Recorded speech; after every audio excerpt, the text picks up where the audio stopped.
Almost there. Okay, I think we are live. Wonderful. Okay, let me. Uh, Good afternoon, guys. Good evening, guys. Today has been a very bad day when it comes to technology for me. I mean, I've already messed up like two parts already. This was the third one, which probably three strikes, I'm out. So we were supposed to do this session on YouTube. Unfortunately, the Zoom software that we use messed up. I hope that all of you would be watching this on Facebook. If it, we'll post it again on YouTube later on, later in the night. So many apologies for delaying this particular session. So right now we have with us Rajesh. I mean, as usual, I mean, like just before CAT, we are going to have some amount of fun in terms of what what is the worst which can happen as such for CAT examination. So I know before I put Rajesh on a spot in terms of predictions, I mean, my predictions have been pretty crappy this entire year. So if I were to just tell you, if I were to just tell you about my predictions for this year, Modi was not supposed to come in. He actually Would came be in. for, sorry? Modi was not supposed to come in. So he came in. Okay, I thought Real Madrid will win the Champions League. Pretty bad as such. And I have a running bet that Liverpool is not going to win the That's not Premier going well League. either. So I'm already like staring down the barrel when it comes to that. So my CAT predictions are, I mean, if they come right, basically it's like what Law of one of averages. or what one of the English authors says, a broken clock is also right twice a day. That is true. So I am not going to make any predictions, but I will pitch in something which I feel is there. So just to get the Mickey out of the way or whatever out of the way, my predictions are CAT is going to be roughly the same level as last year. English is going to be tougher, DI the same, maths is easier. That's about it. I will let's check with Rajesh what he's going to uh, we'll look at each of them and let's see what goes on. So Rajesh, how have your predictions been over the last This year. over the last But funnily enough for me, I've not done any prediction. So therefore I have a decent record of not getting anything wrong. So Okay. nothing ventured, nothing gained. I haven't Okay. got anything right. I barely did any prediction. And as far as CAT 2019 goes, I don't have any, at least no basis for any sound prediction either this year. So we'll this is banter. We'll have a chat about what can happen and how to be kind of prepared for some eventualities. But I don't have a prediction track record, so I'm not starting on the back foot. That I can say. Okay. Because we've not done that. So okay, so I mean, so let's look at what is actually happening over the last couple of years. We have seen DILR becoming very unpredictable. Maths has been wild. I mean, 2017 it was pretty easy. I mean, comparatively easy. Last year it came out to be tricky, tough, lengthy, whatever you want to call. And English has been more. I mean, it's roughly been the same. So what do you think if you were to extrapolate from these four slots that you have, what will you I think the DALR trend has been established not just over a year, but over 4 years. So 15, 16, 17, 18 DALR have all been uh, an order of magnitude tougher than what went by before that. I think that's a conscious choice. They're basically saying this is a section that I'm going to keep tougher, where 14, 15 questions is a damn neat score, and 18, 19 is nigh on spectacular. They're more or less saying we'll set the this is men and boys section. So what differentiates guys who merely know stuff to guys who have some magic with them is going to be DILR. So I would expect that to continue to be tougher for scoring. Quant, I think, was a mild anomaly last year. There were volatility in the difficulty level. There were some easy questions and some really wacky, tough questions in the same section. That's a little unusual. My gut feel is that VARC and DLR will be very similar. Quant will be dialed down from 2018 levels, but probably not as simple as 2017 or 16. So I would expect Quant to be mildly simple, somewhere in between 2017 and 18 levels, maybe closer to 18, but definitely dialed down from 2018 level. 2018, some questions were out there, which a regular grads would have found incredibly tough to have a poke around. You needed to speak a different language to have a crack at those. Or they were freakishly time consuming with no no magical pattern. You just had to sit down, do the algebra, and get it right. So it was a little strenuous. And I think they will dial it down a smidgen this year. Okay, so what is what will be the key things that you look at? Okay, so now when we do all these analysis, etc., for example, if you were to look at say a football analysis, you will say that, okay, this is the meeting, this is the this is the match which will decide what the tournament Messi will. and Virgil van Dijk, that is the game. So that is the match, that is the matchup which is basically going to decide what the tournament or the match is going to look at. When you were to look at, say, election analysis, you will say like, okay, this is the constituency which will be like the bellwether. So, or whether it's a state like Ohio flips, basically everyone wins. So they win. So what is like a bellwether for you in terms of? See, okay, I'll start with an easy one for you, which is like maths. So easiest one for you probably, because you love maths as such. For quant, I think for the math section, I think speed will matter. So you've got to get stuff right, no doubt about it. But how automated you are, how intense you are, how much drill and grind you have done. So basically, the guys who will move up from 95 to a 98 and a 99.3, 99.4 and beyond are the guys who can look at a question and within a couple of seconds know the exact method. You will not have, you should not take the time to sit and figure out stuff. The guys who are intense and quick to grab an idea, that will make a difference. So you should have done lots of questions and for quant. For VARC, I'll argue that the speed has been less and less of a factor over the last 4 or 5 years. Almost everybody is able to attempt 26, 27 questions. And quite often you're leaving questions because this is chances that you don't want to take, not because you're under immense time pressure. So grabbing those 1 and 2 choices in RCs, being very clear about understanding all of the passage, than little of it, getting a sense of what is unsaid, reading between the lines, and marking the right choice when the dicey 1 and 2 choices come, that'll matter. So accuracy is there. DALR is going to be heavily determined by question selection. So we said, give me a keyword. I'll say accuracy for VRC, speed for quant, speed and intensity for quant, and question selection for DALR. Those are your matchups. So, okay. So let's look at each of them individually. So if you were to look at that, trends are going to change.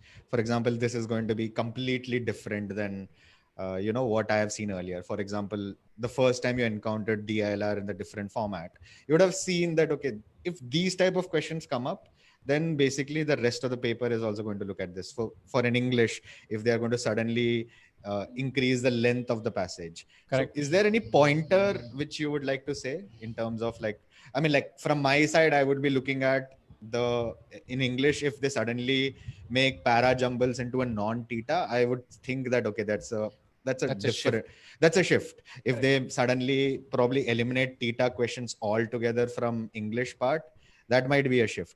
Correct. Unlikely to happen, but that will be a shift. Correct. So any shifts that you will be looking for in English section?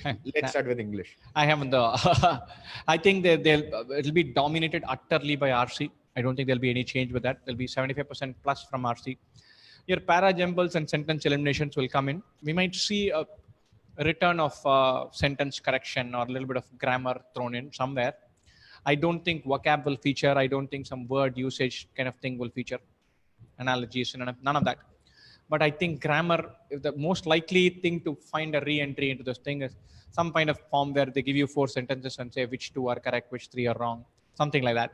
So I think grammar, sentence correction might sneak in. And that could be the one potential for a mild surprise there.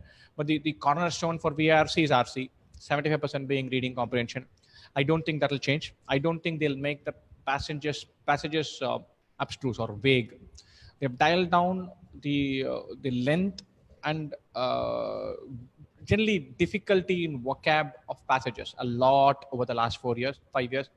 I think that is a conscious decision. They're basically saying, I'm going to give you something simple enough, but I want to know whether you've understood the whole damn thing, whether you can read between the lines and find out something that the author is leaving on the table, whether you can find a pattern.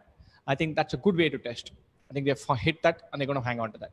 They're not going to throw philosophy passages or passages where you find abstruse or vague English words and just throw you out of the balance. They're not doing that. So I think RC will stay as is. And I think that's a brilliant way of testing, and it's going to stay as it is. Okay. Uh, okay, let's look at DILR next. DILR, I mean, we have seen at least one Venn diagram question in every one sort of an arrangement puzzle in each question, in each slot, and maybe one DI set as such. Correct. What else do you think? I'm reasonably sure that there'll be one Venn diagram question and one pure DI question. And they've amped up some parts of arithmetic thinking in their DILR.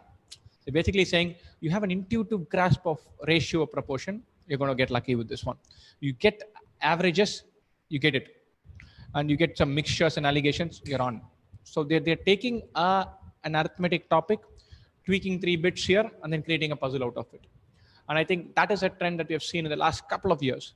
At least 1 or 2 sets are mathematical, not in your number theory and reminders and factorials and geometry kind of way, but some basic idea and averages or mixtures thrown into the mix with a little bit tweaked here and there. I think that will continue. They will continue to have a simple math, basic math bias to the stuff that they show in DILR. We'll definitely have Venn diagram. We'll probably have, if anything will disappear, it'll be the pure DI thing. That's a plain vanilla thing. People know that, okay, there's one question with only charts. Jump, get it right, do the rest later. So people have gamed that, but they might throw that out of the window and say, okay, all 8, I'm going to push you. I'm not going to give you a freebie to get out of jail from. They may do that. But I think the intuitive mathematical bias to their DILR, I think that will continue. They're looking for something there. They're definitely looking for something there. I think more than looking for, I think they're trying to figure out one area where they can actually test people. In maths, people can probably predict, like, this is what is going to come. Like, you'll have about 20 questions between arithmetic and geometry, and some add a little bit of algebra, you'll reach probably 24, 25 questions. English is basically RC, no sentence correction. DI is the only place where they're actually able to probably separate the men from boys, or if you were to speak like that. And they want to retain, I think they want to retain that kind of mystique element to DILR. Keep it wacky, keep it out there. If you know only conventional things, and you're not quant can be kind of gamed, and if you're not being just a gamer won't take you to 99.6. You'll need to have some funda, some intuition, some way of, you need to have a feel for, okay, constraint 6 is where this will open up. This is my starting point to go berserk. Otherwise, you just start writing equations from step 1 to step 10. You're going all over the place. There are some questions which are like that, though. I mean, like, there is probably one question which will probably be a grind question. I mean, you have to sit there, put your head down, and just get the answer. I mean, work it out. Correct. But so hang in there and get it right. They definitely have 1 or 2 questions like that. But they are definitely seeing if you have an intuition for hanging in there for the slightly tougher ones. And I think they'll continue to do that. They're not going to hand DILR on a platter. That is just my one concern, which happens with DILR. Any section, if you make it ultra tough, is there is this element of luck which comes into play, right? I mean, like, there are some people who, because the cutoffs are so low, if somebody gets just one question, one set by fluke, or somebody does not reach that set, do you think they will make that error? No, I don't think so. That's something that frequently happens with XAT, and that might be with that as well. So they'll have a section where the section cutoff is like 5 questions. Yeah. And you get 90th percentile if you get 7 questions right. And then there's a jump. So you get 4 questions right, you're at 40th percentile. You get 5 right, you go to 80. You get 7 right, you're at 98. And it's like, it's too erratic and too volatile. Cat has been freakishly consistent. So I would, which is also why I think they might dial down the rabid part of quant, where they've said, look, I want you to sit and solve gazillion equations. I want you to write X, Y, Z. I don't care how you can intuitively do this, but I want you to struggle and crack this, which perhaps is a little unfair on people who are not from a mathematical or quantitative background. I think they will dial that down a smidgen. But otherwise, the volatility within a section has been low for a long time. I think they'll continue that. That's a mark of quality of an exam.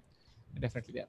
When Okay. CAT used to happen over 40 sessions, Yeah, we I mean, used to like struggle. that used to be like the normalization, used to be Correct, the correct. blame game over there. I mean, So you have survived that normalization period and then come up over. correct. So now it's only 2 sessions. So I would expect the quality to be right up there. And you would say that there will be a difference between the two slots. I mean, like in difficulty level. To be very honest, I have hardly ever been able to hand on heart figure out which of the 2 sessions is tougher. I've taken mine and then I've gone through the other session now that the papers are out. Obviously, I find one section, one kind of question tougher or easier, but an overall level, just mimicking exam setting when you're going through a paper is incredibly tough. So what I found tough in my section in the exam, I'll find it easy when I'm reviewing it. And I'm sure everybody else assesses like that. So gauging level of difficulty without the context of a paper is just not that easy. And hand on heart, I can tell you that 2017 slot one, slot two, 18 slot one, slot two, within the 2 years, the degree of variance I think is like plus or minus 5%. They are So not does it, looking to have. okay, because that is the case, don't you think like the people in the second slot have a slight advantage? Why? Because last year people in the second slot would have known that quant is tougher. Yes, because I mean, like that was, see, the thing is, there was a time when the two slots used to be very close to each other, and usually the people in the second slot used to be inside before the first slot actually left the paper. One, be that as it may, one thing is that they normalize scores within a session and then only compare with the next one. So if everybody in session one suffers, then you're still not dead, because your average score, the top score, the average of the top 100 scorers, all of those are likely to be lesser than that for slot two. If there's an information advantage, it plays itself out in the normalization part. No, So I'm my not. question is not about the information advantage as such. I mean, like, see, the thing is, there's also a mental preparation, right? I mean, Correct. it is not everyone basically understands, like, this is these, there are some sources where you can get some information regarding, how the paper was, etc. I mean, I know a lot of people don't live under the rock these days, but there will be some people who will not be connected with Facebook, WhatsApp, etc., and they basically are just standing over there. The news comes out that the first slot was very difficult, or the first slot was very easy, and all those things. There is rumor mongering. Correct. Some people will have no idea. They will go in and do it. They automatically are inclined to, balance out their part. But there'll be some people who, if they knew that, the quant section is actually tougher, they will not be taken aback by the first Correct. 5 minutes. So there is. So if you, the only thing I can say is there's one school of thought which says that information helps. So I'm just playing the devil's advocate. I mean, my personal opinion is that even if I give you the CAT paper like 5 minutes before, even if I add 5 minutes to each section, it will not change the scores dramatically. That's my opinion. I mean, like, my fund is, if you feel that slight bias towards saying section 2 was tougher, section 1 was easy, DALR this year was very easy, and that helps you, then if you're in slot 2, then and you're dying to know, you should find some friend and say, yaar kaisa tha, to theek hai ki nahi. But it can have it can work both ways. If that guy says that quant was much simpler, and then you walk into the paper and you get smacked in the first 3 questions because those 3 happen to be tougher, you're working with the bias that the section is easy, and you're getting smacked. So apparently Vivian Richards used to walk into the ground, and every batsman that departs always gives a couple of things to the guy who's coming in, saying the pitch is doing this, it's a 2-pace pitch, just slightly slow and slightly hard, seaming on that side, cracks on this side. Richards would treat the dismissed batsman with contempt. So all his teammates knew that they had to stay away from Richards and not say a single word to him in those 15 yards where they were passing by. So anyways, I mean, like Richards always used to be like, he used to come up like after the batsman had gone and he will make the ball. He'll actually make the bowler wait, not and the he'll other. do his whole routine. Yes, And he'll all that. do the routine. He'll look at the. I mean, he'll probably take the entire 2 minutes which are allowed to. Correct. So his personality was around swagger. So I'm not saying that's something that anyone and everyone can mimic, but the only other guy who comes very close is Virendra Sehwag, who also apparently never used to listen to pitch talk. I mean, I think he does not even listen to anyone, right? I mean, Yeah. Tendulkar said, like he's, Tendulkar said, right? I mean, he hears, probably does, but he does not listen. Correct. Yeah. So he has amazing clarity and he wants a clean slate. There are quite a few like that who feel like, look, I'm preconditioned. I'm going to go in expecting a tough quant. I don't know enough to make an adjustment. I'm thinking I'll get 24 questions. That's my target. I don't know whether I'm shooting for 18 or I'm shooting for 27. I would rather be surprised by the exam than be surprised by the exam after being biased one way. So I don't know how much information. So helps. for them, you are saying ignorance is bliss. Forget it. Go take it on. If it's a surprise, it's a surprise. I don't know whether it's a material information. For some, their head will explode if they have not heard this. So they're going to go into the exam feeling, यार मुझे तो पता नहीं है, मुझे सुनना ही था, अब तो ये miss हो गया type. So a part of your brain is occupied with the fact that you don't have that information. If you're in that group, might as well pick up the phone and get the damn thing and say, this is it, and then go in. So you need to have some amount of temperamental soundness and say, look, it's okay. There's one guy's interpretation. Maybe he's right, maybe he's wrong. Maybe I'll find it different. Maybe everybody will find it easy and I'm going to still find it tough, or the other way around. So you need to operate with a sense of joy and just take it on.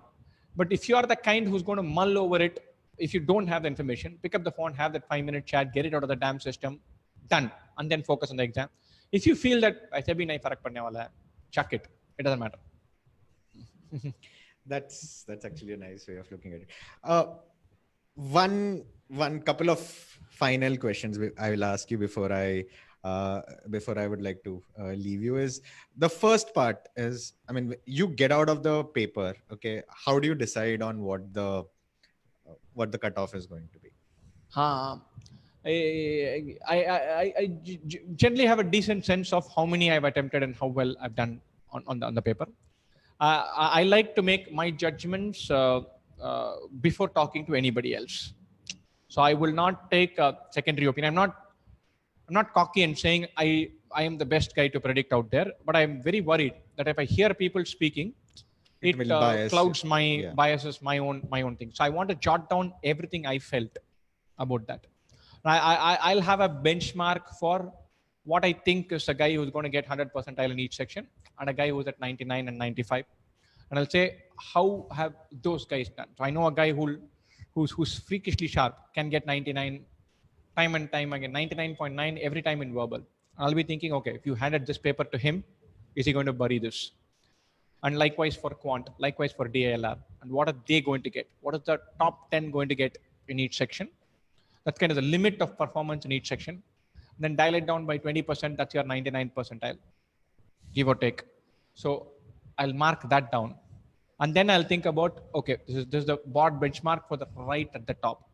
And then I'm saying, okay, we have the guy who knows the basics, who knows some nice thing, but he doesn't have flair and intensity to compete with a 99.5. But I know that guy can get 90, 90, 90. And I want to know, or 85, 85, 85. And I'll put a number on what he's getting. And 85, 85, 85 translating to an overall 90 is a fantastic performance. But it's not someone who's going to attempt 28 questions in quant. I know that. So I will think of that median candidate, not median candidate, 85th percentile is hardly median, but a regular, rounded, feet on ground, preparing well, but with not an IIT and an NIT and an honors. I mean, more of a Dhoni than a swashbuckler. I don't know how well Dhoni fans will take to him being called an 85th. No. I mean, like, what I'm saying is somebody who's very practical about what he can achieve. Correct. Head down, prepare, know your strength, know your weaknesses, tweak this and tweak that. Yeah. From in terms of style, definitely. And I'll put that benchmark down. But after this, just working between numbers and putting something in. Okay, the second thing which I wanted to ask you, especially when it comes to, uh, the maths part specifically, is, I mean, when you see couple of, do you actually note down some new questions which come up? Some Um, I from mean, the exam to remember. yes, from None yeah. of them. None of them. I will not expend even a little bit of energy trying to remember anything. I usually end up remembering ideas on topics. The 34 questions for about 20, 25, I'll know what idea was. The idea sticks in my mind, not the numbers, not the choices. So once I have the idea, I know what I'm looking for when I'm creating our own mocks and stuff. But I don't jot down anything. The only thing I jot down in each section for as far as the exam is concerned is which question am I going to jump in when I'm in the last 4 minutes or 3 minutes. I don't want to pause. I just want to jump to one question number. So I'll find some topic that I hate, but the question that I was reasonable, I'll write that number down. So once I'm done with a routine, I'll just, if the clock says 57 minutes and I have to start something new, I'm going there for those 2 3 questions. That apart, I don't write down anything. I don't try to remember numbers, details, choices, questions, none of that. It doesn't work Okay, for me. the last question about this, and because you are somebody who has scored 100 percentile multiple times, is okay. So we all try to, create analogies with, sports and all those things, right? So I asked this question last year to Shashank and Arks, and he said, like, people who actually are doing well or they're confident, their performance actually improves in the actual examination. Correct. But on the other hand, when you look at the finals of most matches, right? I mean, you have like the World Cup final. I mean, just the cricket World Cup final. Usually the teams were scoring 300 odd. In the World Cup final, 242 was enough. Yeah, the 241. pressure gets to everyone. Right. So I mean, and finals usually tend to be very scrappy affairs. Correct. So where do you say? I mean, like, where do you think lie between this spectrum? I mean, like, does the performance of people actually fall down in the actual examination or get up on the actual exam? No, I'm See, just asking from you have given it for multiple some times. guys, the adrenaline works for them. There's adrenaline, there's anxiety. What shoots up and does better. I've known guys who manage their adrenaline really well, who dial down anxiety with a lot of bunch of tricks, and they work well. So they are at heightened intensity and they don't drop intensity, but they are more relaxed in the exam. So I know guys who will get mock scores of X thereabouts, and I know that in the exam they've got another 10% which they will find. I can know those guys. I also know guys who get XXX and they're going to leave the 10 to 15% on the exam. So their exam savvy is better. There is such a thing called as being savvy about how you carry yourself and conduct yourself. So temperamental soundness is a plus 10 to minus 10% swing. Right? That's there. It's basically The a grit. It's basically a grit on the day of the exam. correct. That's how you handle the stress and pressure that might. Having said that, even the same guys have good days and bad days. I've known guys who are usually plus 10% guys, but on the day it becomes a minus 5% to what they're capable of I because mean, we are something all doesn't humans, warrant. right? We're At all the end human. of the day. We're all human. So, but fundamentally, there are some guys who perform uh, higher than capability consistently in stress situations. Dhoni, and some guys who are just the opposite. They're so freakishly skilled that they have so many options for each thing that they don't have the joyful unclutteredness of a Sehwag So or a Dhoni. basically, they are the Spurs and South Africa of. Ah. I mean, Come at like, the ever, come at the they are going Spurs. to somehow mess it up in the finals, Yeah, right? I mean, true, like, true, true. You can I you mean, can you like, can see that happening. it's unfortunate, but I mean, like, one should realize that even Spurs actually did pretty well and reached the final. Yeah. Then it was not the case, The and last South 2 years Africa, have been yeah, good for Spurs, but yeah. before that it was a nightmare. So I mean, people do turn around. So Yeah, I mean, true. like, I can take the entire day and rib about Spurs the entire day. I have no problems with that. The, But what I'm saying is, the Spurs equivalent that has turned around is Atletico Madrid. yes. So I mean, They've like, been brilliant.